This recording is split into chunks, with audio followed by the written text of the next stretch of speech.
parang sweet na yung ano ni Sir Dan tapos ni Joy nung naglalaro na parang medyo nagselos. Kung hindi po si Sir Dan, hindi na. Ano na si Dan para sa iyo?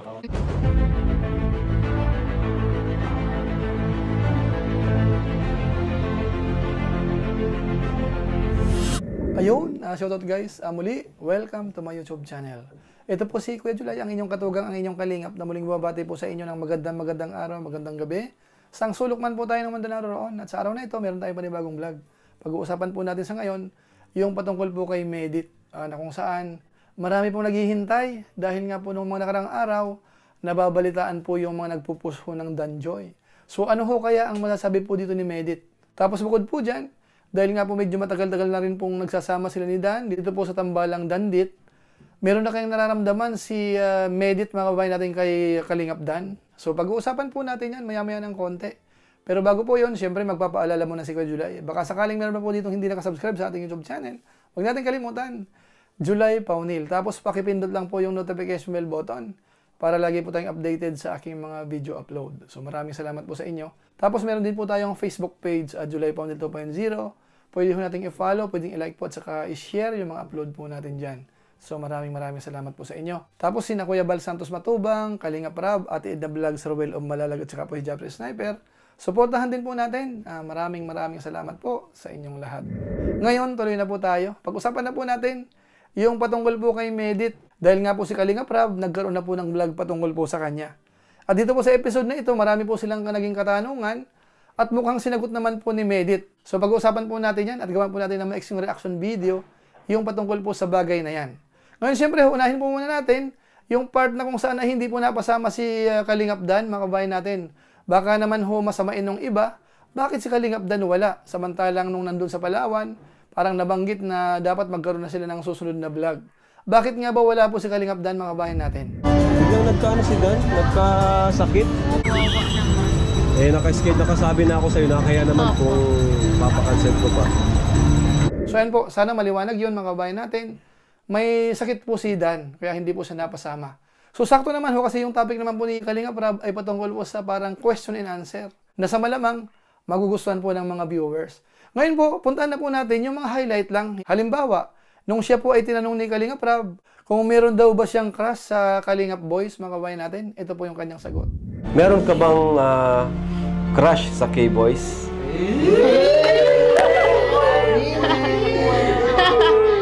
Pag ayaw mo sagutin, pwede ka magkalamansi. Magkalamansi, guys. Meron nga.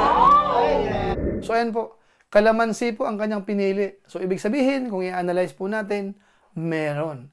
Sino ho kaya yon, mga kabayan natin? Pwede nyo pong i-comment po sa baba.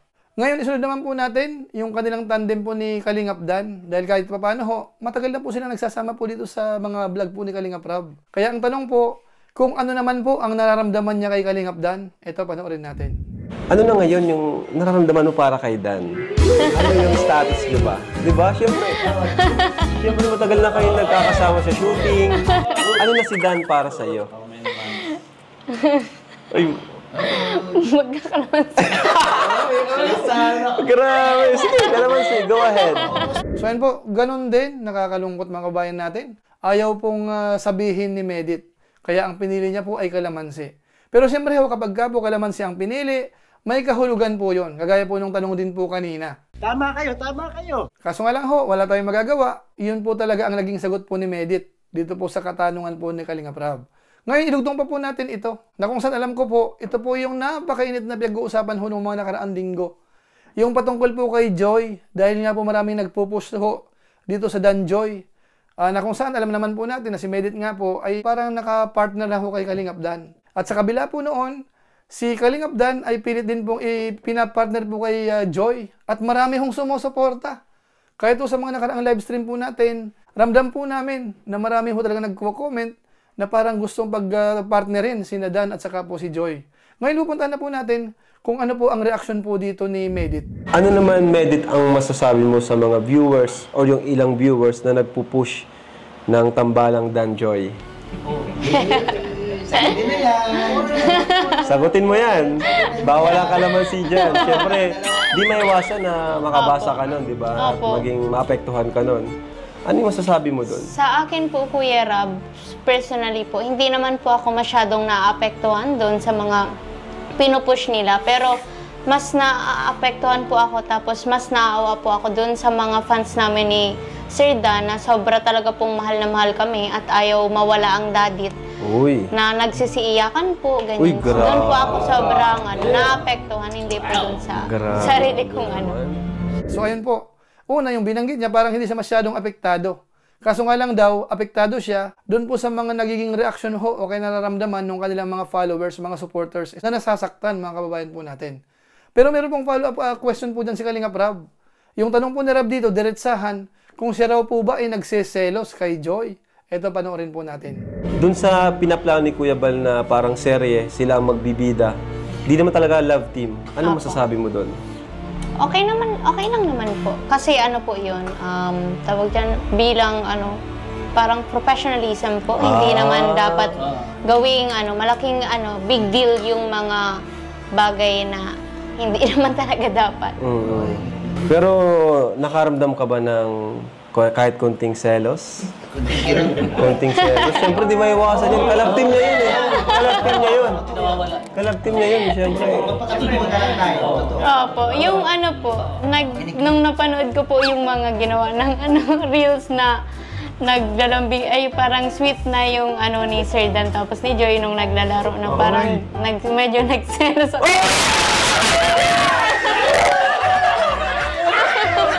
So ayan po mga kababayan po natin, confirm. Nagselos po siya mga kababayan natin dito po sa issue patungkol po sa Dan Joy. Mga kababayan natin. So confirm po yun. Although ako naman po hindi magtataka. Dahil una, siya po ay kalab din po ni Kalingap Dan. At kahit pa paano ho, may nabuo na po silang mga supporters, mga sponsors. So parang ang dating po dito, kung sakasakaling merong third party, o kaya naman mahihinto yung kanilang partnership at itatandem po sa iba, hindi nga po maganda yon. Talagang maapektuhan po talaga si Medit po dito. Kaya naiintindihan ko po yung kanyang reaction. O kaya dun sa kanyang sagot, dito po sa tanong po ni Kalingap Rab. So confirm po yun mga kababayan natin. Ngayon, doon naman po sa tanong po ni Kalingap Rab, kung ano yung katangiang nagustuhan niya kay Dan, ito ho yung mabilis na sagot po ni Medit. Ano naman, Medit, yung katangian na gustong-gusto mo kay Sir Dan? Sobrang sobrang honest talaga. Yun. Maraming beses ko na-test yung honesty niya sa lahat ng bagay. So ayun po, honest daw po si Kalingap Dan. So kahit pa paano ho, medyo po siya, hindi siya nagkalamansi. So maganda po yun mga kabayan natin. Ngayon puntahan po natin yung ilan din po sa mga katanungan po ng mga kasamahan ni Rab. Dahil may mga part po dito na kung saan maganda po yung tanong. At ang isa po doon ay si Bobby TV 143 na kung saan mukhang may konting alam po ito. Mukhang nakimarites po ito o kaya nabulungan po ito. Dahil yung tanong po dyan ay patungkol po doon sa kung okay lang ba kay Medit na makasama si Dan sa tahimik na lugar. O kaya yung parang tipong sa Boracay nang silang dalawa lang. Ito, panoorin po natin yung sagot. Pag inaya ka ni Papa Dan sa isang tahimik na lugar, dalawa lang kayo, papayag ka ba? Samahan mo ako na papayag ka ba na dadaling ka sa isang like Boracay, na dalawa lang kayo, ano ang sagot mo kay Papa Dan? Ganda ng tanong. Siguro po, kasi syempre 22 naman na ako. Tapos malaki din po ang tiwala ko kay Sir Dan. Kasi alam ko, kasi alam kong very professional siya. Tapos sobrang malaki yung respeto niya sa akin. Papayag po ako. So ayan po, maliwanag. Pumapayag po si Medit mga kabayan natin. Dahil siya po ay may tiwala kay Dan. At alam niya po na marespeto naman po si Dan. So okay po yun mga kabayan natin. Kung sakasakali man, mabalitaan natin, magkasama sila sa Boracay, o kaya kung sa ibang lugar, ay alam na po natin. Ngayon, isunod naman po natin yung tanong po ni Kalampitos. Ito naman po ang tanong, kung payag daw po na itandim po sa iba.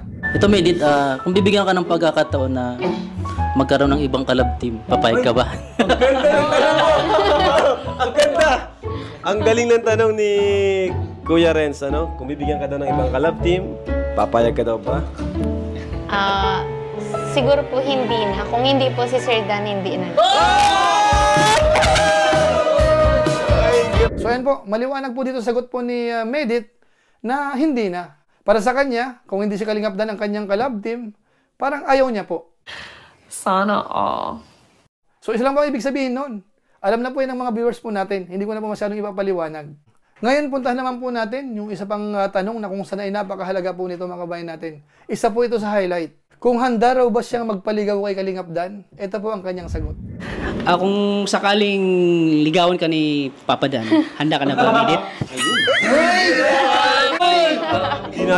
Pero di natin alam, baka nililigawan na. Okay, ano yung masasagot mo doon, Medit? Kung sakali daw ligawan ka ni Sir Dan, papayag ka ba? Ano ba yung mga requirements, di ba? Ano ba yung mga requirements? Ano yung mga bawal? Dapat gawin?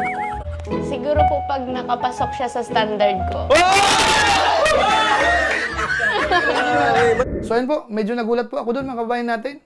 Kung pasok daw sa standard, so ang dating po dito, parang merong standard po si Medit. So nung una ko pong narinig yon, medyo iba yung reaction po natin. Parang, aba, mukhang matindi ang standard ni Medit. Kaso nga lang po, niliwanag niya naman po. Ito ituloy po natin. Matanong ko lang, ano yung standard na yon? Ano ba yung pinaka-standard mo, Medit? Ano yung hinahanap mo sa isang lalaki? Yung ano na po, focus na siya sa long term. Yung focus na talaga sa pinaka-goal. So ayun po, mukhang sigurista lang po si Medit. Ang sinabi niya po rito, kung parang nakafocus na po si Dan sa long term, parang yun po ang tinutukoy niyang standard. Meaning, okay lang po sa kanya. Kapag ka po ganun na ang pananaw po ni Kalingap Dan. So abangan po natin sa mga susunod na pagkakataon, susunod na panahon, kung sila po ay darating sa ganong sitwasyon. So hindi po natin alam yan kung magtutuloy or hindi ang kanilang love team o kaya kung pwedeng mauwi po sa totohanan. Ngayon, puntahan po natin yung huling tanong na kung saan isa po sa mga highlights dito po sa pinag-uusapan po natin. Yung tanong po ni Kalingap Rab, kung siya raw po ba ay kontento na bilang beneficiary ho ng Team Kalingap? O kaya yung tipong gusto niya rin pong mag-vlog balang araw? Ito po yung kanyang sagot. Ikaw ba, Medit, is kontento ka pa rin hanggang ngayon bilang isang beneficiary? Or you are planning to become a vlogger na rin ba? Ano po, sa ngayon po, Kuya Rob, ina-enjoy ko po yung pagiging Kalingap Angels po. Wow! Pero nag-look forward din po ako na soon, someday, makagawa din po ako ng YouTube channel. Kasi mahilig din po ako sa charity, yung mga ano-ano lang.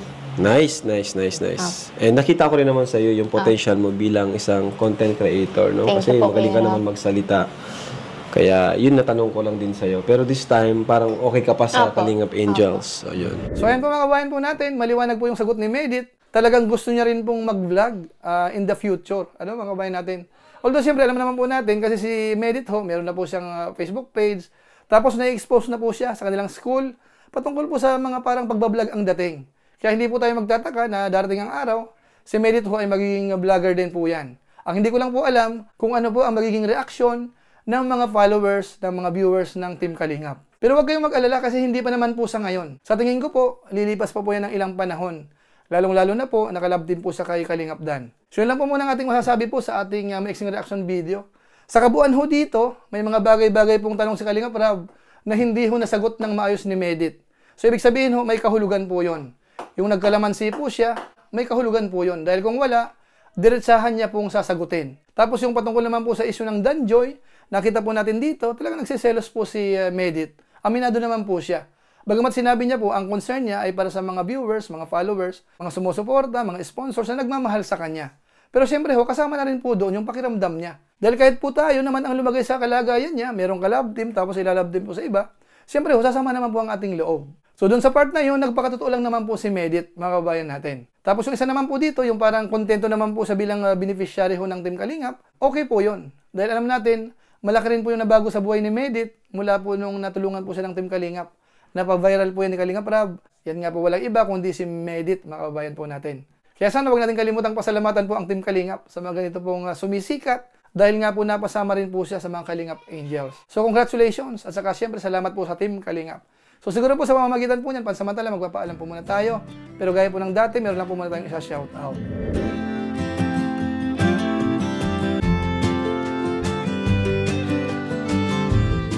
Tapos maraming salamat din po sa aking makasaman sa COOS, Kalingap OFW Organic Sponsors, sa inyo pong patuloy na pagsuporta po sa mga pabahay program ni Kuya Bal Santos Matubang at saka po ni Kalingap Rab. Maraming salamat po sa inyo. Tapos sa ating mga supporters, followers, laging nanonood po sa ating mga vlog, nagla-like, nag-share, hindi lang po sa ating YouTube channel, pati po sa ating Facebook page. Maraming salamat po sa inyo, lalong-lalo na po yung mga hindi po nag-skip ng ads at saka po napakasipag mag-share. Kung inyo po itong nagustuhan, pwede po nating i-share. So maraming salamat po sa inyong lahat. So muli, ito po si Kuya July, ang inyong katugang, ang inyong kalingap, na pansamantalang nagpapaalam po muna. Maraming salamat po sa inyo, pagpalain nawa kayo ng Diyos. Mabuhay tayong lahat. God bless. Bye-bye!